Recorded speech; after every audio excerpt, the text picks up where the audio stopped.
Hey, TDA, and welcome back to Against the Storm.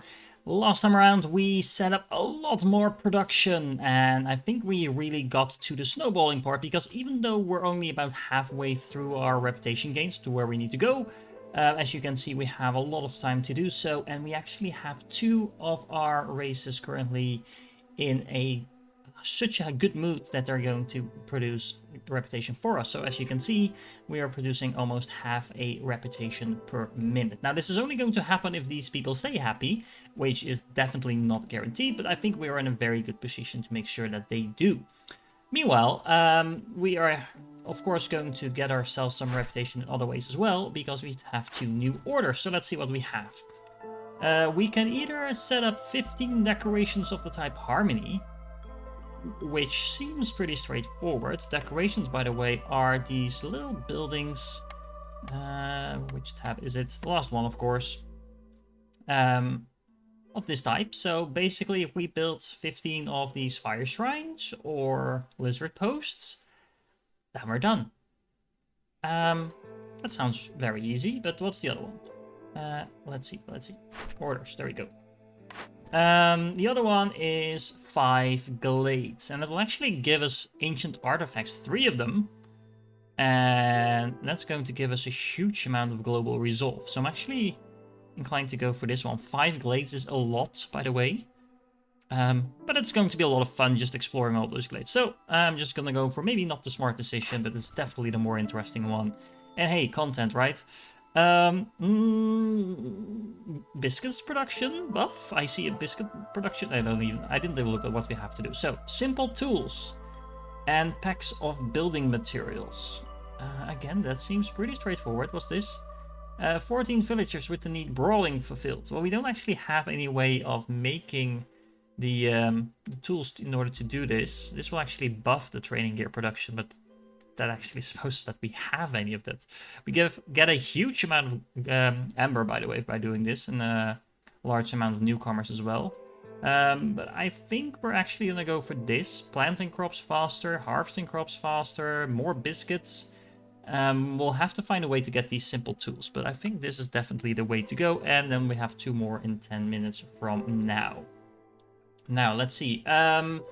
By the way, I'm also thinking we should probably do something with a mine over here. Now, I do know we have that whole debuff things for mines going on, but we have 5 nodes of copper ore close together. And if you build something where you have 5 nodes together, you get a huge buff to the production in such a mine.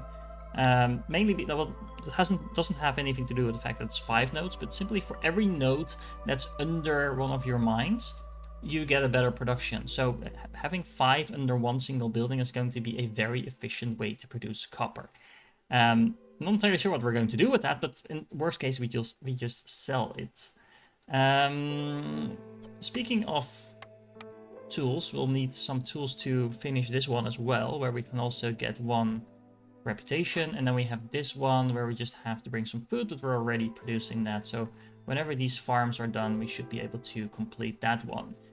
We are also progressing into the glades over here, so all in all, I think we're in a very good starting position. Almost forgot, we also have a couple of new buildings we can pick. So let's see, we have a smelter, which is very good at making copper bars. So that would go nicely along with the mine I just placed. We have a cellar, which can produce wine at a very high rate. Could be interesting as well. If I'm not mistaken, the beavers actually want wine, so... and pickled goods actually as well. The thing is, I actually don't have any way to produce the wine because I don't have the ingredients, I don't think. So I'm inclined to go for the smelter, and we also have the smoke house, which can make jerky, which would be really nice considering we have 2 races that like jerky, if we would have any way of making meat. Which we don't actually at the moment. So let's just go with the building that we actually know for sure will be useful.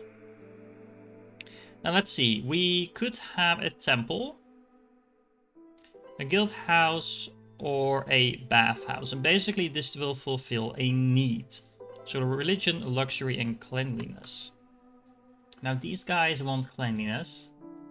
These guys want leisure and education. These guys want religion and education. So either leisure Or, oh, actually, they all want education. Oh no. So so either we have religion, and we make the humans as well as. Which one was it? Was there another one who wanted religion? No. Okay, so it's either going to be the beavers and the harpies, or the humans and the harpies.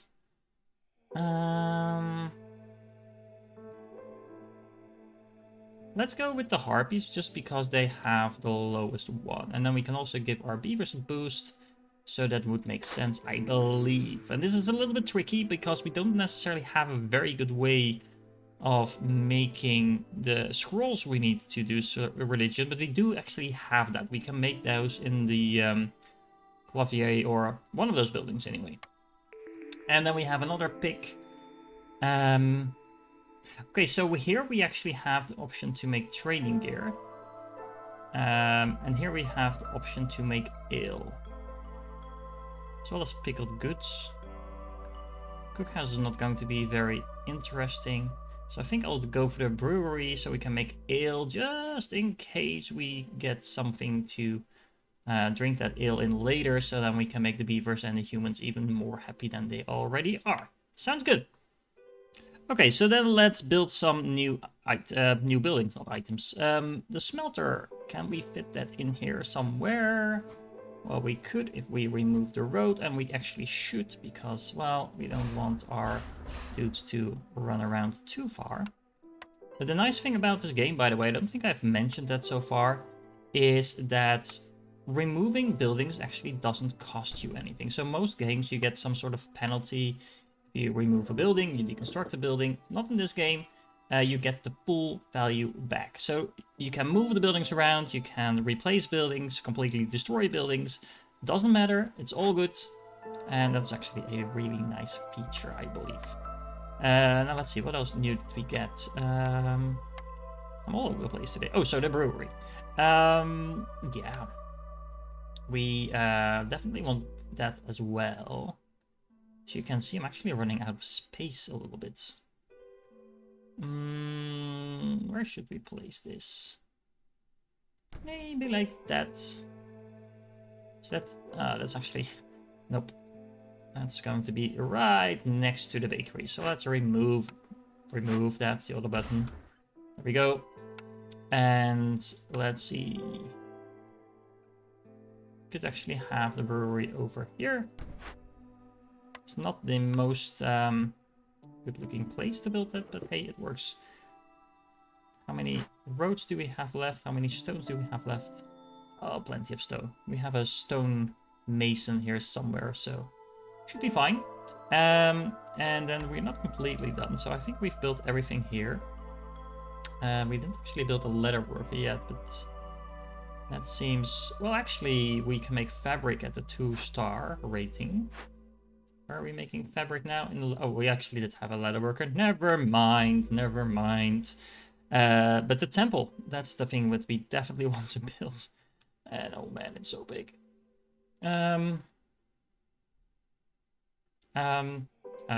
also needs to be in that range, right? So, okay. So let's just make use of the fact that we can actually move buildings around.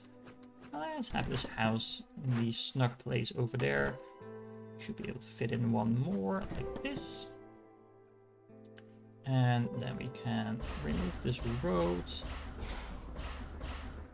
Can we leave the benches? Will it fit like that? Ta-da! Okay, that is awesome. Now, let me go and build some stuff, and let's see what happens. So we've discovered another little glade, but there's not really anything of interest over there. And to be honest, we are getting a lot of berries which we have no way to make use of. So I'm thinking it's time to stop with these small little glades and maybe go for one of the larger ones. So let's just cut through here and let's grab our woodcutter while we're at it. And place our little woodcutter over here so it's actually able to do that. I'm also thinking, and let's actually pause the game. I'm also thinking we should probably have another woodcutter. We're running sort of low on fuel. It's not really a problem yet. but it will be at some point, and there's a couple of ways we can handle that. So if we build another hearth, which we can build over here, then that will lower the danger or the hostility of the forest. And that should allow us to build another woodcutter. And remember, woodcutters do increase our hostility. What direction do we actually want to go with this woodcutter? To be honest, I have no idea. We might just actually just clear out some trees that are in the way. Because the main reason I want this woodcutter is to actually have some... Wait, do we actually have enough of these? Yes, we still have enough parts. We're good on that. The main reason I'm thinking we need another woodcutter is to make sure we have enough fuel. And let's just clear out some of these trees while we're at it. Probably not those, because those are going to be cleared out with that one, and that's not what we want. So let's just clear out this corner, and once we've done that, we can relocate the woodcutter once again. One more glade to go until we complete this one. And that means that as soon as we unlock this one, we should get another blueprint reward, and we can use that towards whatever challenge this will bring us. We also have, by the way, a new cornerstone. So let's see. Some fossils contain surprises. Gain 2 amber for every 20 sea marrow produced, which we are not really producing at the moment. Each newcomer group has 2 additional villagers. Well, that's not... We have plenty of villagers by now, I think. So let's just go for the golden marrow. And I think we actually do passively generate some of that just from cutting down trees. So worst case, we'll just get some bonus units for producing whatever we are producing. Okay, time to cut down some more trees. One thing I haven't actually used so far is the trade routes, and this is the trade route overview. So basically you can always trade with the Smoldering City, and whatever they request will change over time. So the Smoldering City wants some planks. You always need some provisions in order to actually bring it to that, so you need to produce those, for example, in the provisioner like we already are. So as you can see, I have a stockpile of 9 of these. And we can always trade with the other cities that we've built so far as well. I only built 1 city, so that's only why the reason I have 1 option. We can ship off some fabric, sure. And then if we just click that, that should send a trader over there. And as you can see, we can only have 2 trade routes active at a time. We can also press the auto collect, so that we might as well do that. We could send some stone. It's a pretty good deal for stone, honestly. So why not? Let's do that. Now, as you do that, you're actually going to progress a little bit. You can see 0 of 2 transactions. You get more standing as you do this, and that will improve your trading. But let's take another look at that once we get our first trades complete. Now, the nice thing about certain buildings is they also give you passive effects. So, for example, over here we have the temple, and if we have actually 3 people servicing this temple, then we get a passive effect, which means that goods will burn 25% longer. So that's actually really useful. It saves you a lot of fuel at the expense of having 3 people in the temple. But it's not necessarily a bad thing. Also, I didn't actually realize this, but the temple actually serves both religion as well as education. So that means we have a lot of our bases covered now. So that's a double bonus from picking the temple, I suppose. And we just unlocked our new Forbidden Glade, and well, not the Forbidden Glade, the Dangerous Glade. But as you can see, we have quite a few resources over here, some more roots, some more vegetables, etc. To be honest, I'm really disappointed that we didn't get something more like meat or whatever. You do get some meat as a side product from this egg collecting, but yeah, it's not really optimal. Anyway, there is also a bad event here, and this one is actually not the hardest one. We have decaying food. It's not necessarily a good one either, because if we are going to be working on this, we'll have 2 items every 10 seconds disappearing in terms of food. It's only active when you're working on this, so when you're working on this, you better make sure you're working on it fast, like this. There's no cost involved at all, other than, well, losing the food, of course, so that's an indirect cost. And if we don't fix this, we're going to get a lot of global resolve debuffs, as well as more of these, so we definitely don't want that to happen. We're also going to get some stuff that we don't really need, but hey, let's just go and work at it, shall we? Now, second thing we need to solve is we are building a small hearth over here, and in order to upgrade that, we're going to need some more of those benches, for example, but we're also going to need to make sure that there's actually 8 people living here. Now, I did invite a few more people into our little village, mainly because I thought we could use the hands to work. And let's see, so let's actually build a little row of houses like this. Nice and tidy.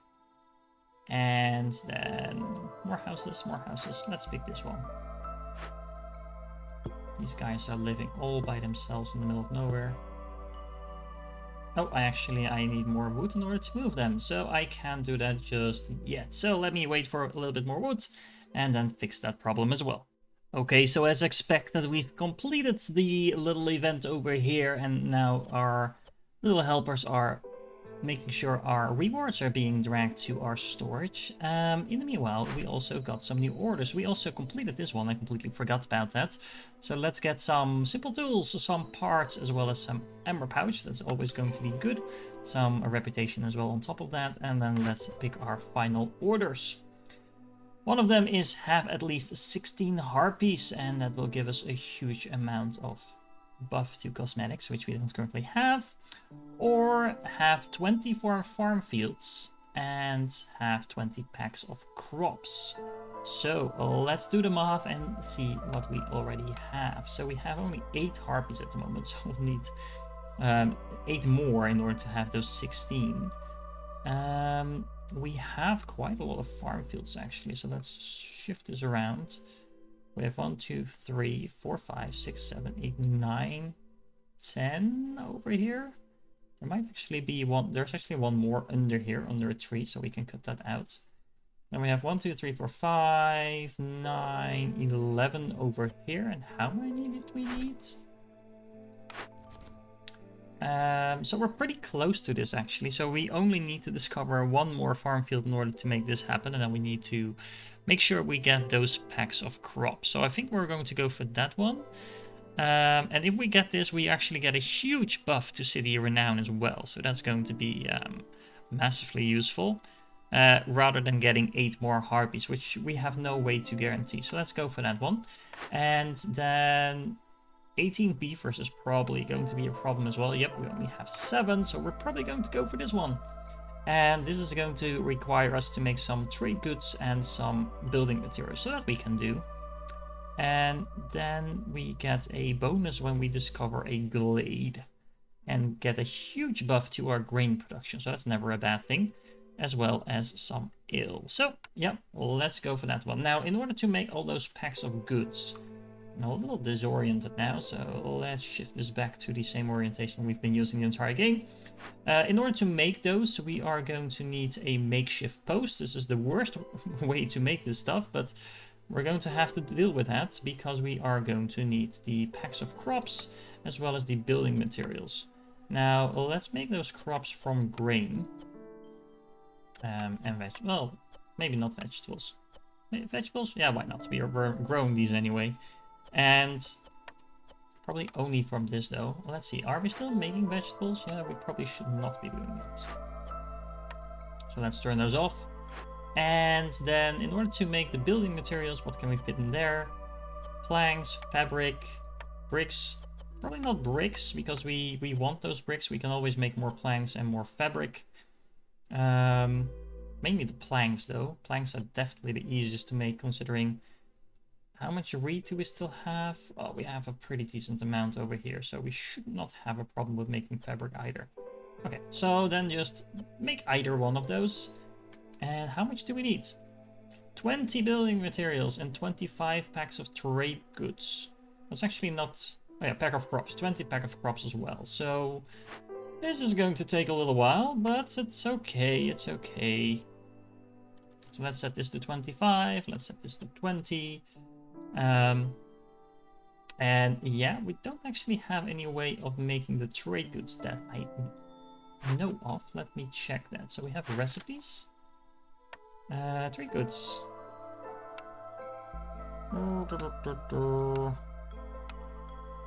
Can we see that in here? I don't actually see any recipes for the trade goods. I might be blind, but I don't believe they actually show in here. Okay, that might be because we can actually make them yet. So we'll need to find out if we can see a blueprint to make those. Let's check out our blueprints. We could invest some into beaver houses. That will make the beavers very happy. On the other hand, what could we also do? Make some training gear. Maybe. Make some more planks. That's probably a good idea. And the ability to make simple tools sounds very useful as well. So let's go for the carpenter. Let's see where we should fit that in. Maybe here in the corner. And then we have a lot of building to do and probably a lot of waiting as well. So let's make another jump. And we get to pick another cornerstone. And to be honest, they're both pretty good. Protected trade will actually give us a reduced hostility every time we sell goods worth 25 amber, which we're going to do anyway. And without restrictions gives us a 10% chance for bonus yields from production, but consumption control is disabled. Now, consumption control is something that allows you to control your consumption. Basically, it makes sure that the right people eat the right food. And right now I don't have the luxury of making sure people eat the right food, so I'm not actually using this. So this could be a flat 10% chance on bonus yields. But I'm actually gonna go, I think, for the protected trade, just to make sure we can keep our hostility low, and that by itself should be very powerful. And speaking of which, we have a trader arriving, and this trader is actually able to sell us some mushrooms, so we can finally do that order that we've had from the start. I'm also going to buy some planks and some clay so we can make some bricks and some, well, we have some planks because we're building a lot of stuff and we're kind of low on both of those. We can use this to make some bricks. I also bought the furniture perk, which allows us to have an additional resolve for everyone with a home, which is all our villagers, so this is a flat +1 resolve. It's not an expensive perk, it only cost me 12 amber, but still, it's going to be very useful to make sure our people stay happy. I'm actually wondering if when I'm selling stuff, that actually counts as trading for my debuff. So let's see. Others positive, yes. So you have, I now have a -15 on the bottom of the list, and that -15 is from the cornerstone perk that we just got. So let's see if we want to sell some more. Maybe the fabric? Not entirely sure if we actually do want to sell all of that. We could sell some vegetables or some grain. But we probably would have to sell quite a bit. Although we are actually producing a lot as well, so that might not be the worst thing. We have a lot of resin, although we do use this to actually burn in the hearth. Now remember when I said we didn't have an active resin production, and that's true, but we've now been able to actually procure 50 resin just from cutting down trees and stuff like that. So we are actually getting some use out of that perk that we got earlier. Anything else I want to sell? Well, maybe just some of this. Let's just sell like 15 of this. And then what else? How much did I just do? Something like 30? So I want to sell around 19. Not entirely sure if we'll be able to do that. Could sell some more of this. Yeah, we'll actually maybe half of our vegetables as well. There we go. So I think this should be fine. And let's just get some amber in return. One more, nope. Okay. Like that should work. You can min-max this, by the way, but I'm not really interested in doing that. I could actually get some more coats production as well. Not entirely sure what we would need to do with all those coats. This could be of interest, actually, getting some more of these. Yeah, let's get that, and then we can always sell the fabric that we're making later on. Now let's turn in this thing. There we go. We actually get a coat production perk from this as well as a lot of coats. Oh, and 5 more harpies. Oh man, I'm gonna go and have so many harpies in my village. Oh well. I guess we'll just need to build some more houses. Okay, so a lot of things are happening at the same time. So we have our carpenter done, which means we will probably want to assign some people here. That means we're now making planks here. We can make some simple tools. That means we do not want to make planks over here anymore because this is the worst type of recipe, costing 8 wood, and this is going to make them at 5 wood, so that's a lot more efficient. We also have our brewery over here, so we can assign someone to that. Mostly for the pickled goods, because that's what our beavers like. We can make some ale as well, but we probably don't need too much of that. So let's make a maximum of 10 of these. That does mean that we are going to have to start producing vegetables once again. So let's just make sure both of our farms are doing exactly that. We are building a lot of stuff. We have the makeshift post. Now, the pack of crops, where can we make those? Couldn't we also make those? Yep, we can make them over here at a 1-star rating, which means we do not want to make the pack of crops over here because this is the worst type of recipe at a cost of 6. And we can make the same packs of crops at a cost of 5 over here. It's not a huge difference, I admit, but, well, it's better, so we might as well make use of that. That also means that we can probably afford to assign 1 less person here. And then 1 more over here, since these guys are only going to be making the building materials. Now we also unlocked this glade over here. We actually have herb nodes and fertile soil, 9 of it. So that means we probably want to build a small farm. There we go. Ideally somewhere where it can actually reach all of that. It should be fine over here. And then we are going to build some farm fields, and that should complete one of these as soon as we have... Yeah, so we only need 3 more farm fields, and then we need 20 packs of crops, and we should be able to complete that one. And we only need 2 more glades in order to complete the trailblazing order. So that's a lot of things to talk about, but as you can see at the end of the game, it's kind of snowballing. We are definitely not out of the woods yet. You can see our resolve is dropping fairly low.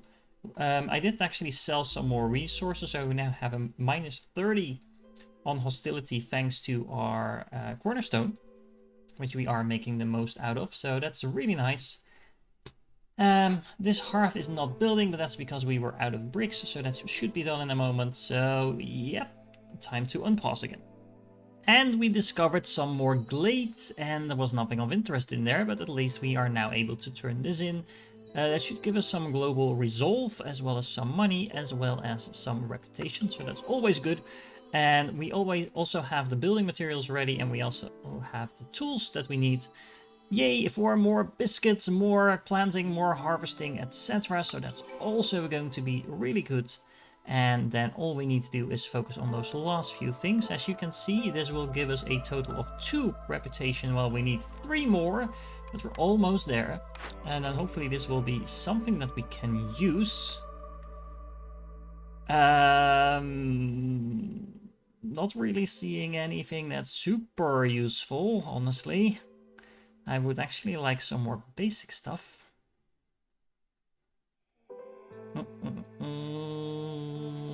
Yeah, we might just hold out on this until we actually know that we're going to need it. Anyway, let's keep building. Actually, I forgot, we do need the weaver because we need to be able to produce the packs of trade goods. So, useful after all. Now we are in the final stretch, but I just want to make very much sure that we're actually going to make it, because we are now in year 6 already, and as you can see, we're getting a lot of hostility just from how long we're taking. Not to mention the 42 villagers that we have. We actually had 1 harpy leaving because during the storm they got so unhappy that one of them said, well, I'm out of here. So let's assign a harpy over here to bring some simple tools over here and gain some reputation. We have a few more of these events, I think. We can probably get some infused tools or more of these simple tools somewhere. So let's make sure you start gathering those. And then I think we have a 3rd one over here in the corner. Yep, that gives us only have a reputation, but every reputation counts. And you go and do that. And we do have a trader right now over here. So we want 7 of those. I have been trading a little bit with the other towns, by the way. Nothing special, you just send back and forth a couple of items. And it's really not all that interesting, but you do get some useful stuff out of that. We have a lot of resin from cutting down all those trees, so let's say we sell some of that. We can sell all our ore. Well, maybe not all our ore, we can actually make some of those tools ourselves if we save some. We do not want to sell that. We actually don't necessarily want to sell our... There we go. We can sell all the crystallized dew that we actually got as a reward for something at some point. Then we're just a little bit short on something, so let's just sell a little bit more of resin. There we go. That's a massive trade. It should actually reduce our hostility by quite a bit as well, because of our cornerstone. You can see the power of that cornerstone. We have a reduction of 110 by now. That's massive. And it will actually make our people a lot more happy now we're down to level 2 as well. And yeah, I think then all we need to do is just wait it out and win the game. And look at that, our harpies are now so happy they're actually producing reputation for us. And I'm sure that one harpy that left is now regretting that a lot, because we are about to build a tavern just because we can. And we do actually have ill production, so we might as well make use of that if we can ever get this to complete before we end the game.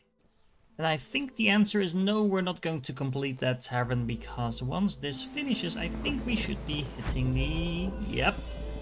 14 reputation that we need. We completed a lot of achievements along the way. We got some rewards and some experience. So let's go to the world map and see how upgrading this works.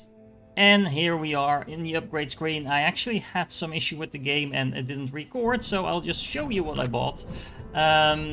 We actually got access to a new upgrade to the Obsidian Archive, which will now allow us to have one additional option to choose from when we're picking blueprints. So that's going to be extremely useful, on top of the fact that we get a permanent -2% to the speed at which the Queen's Impatient grows. So that just gives you a little bit longer to play in every level.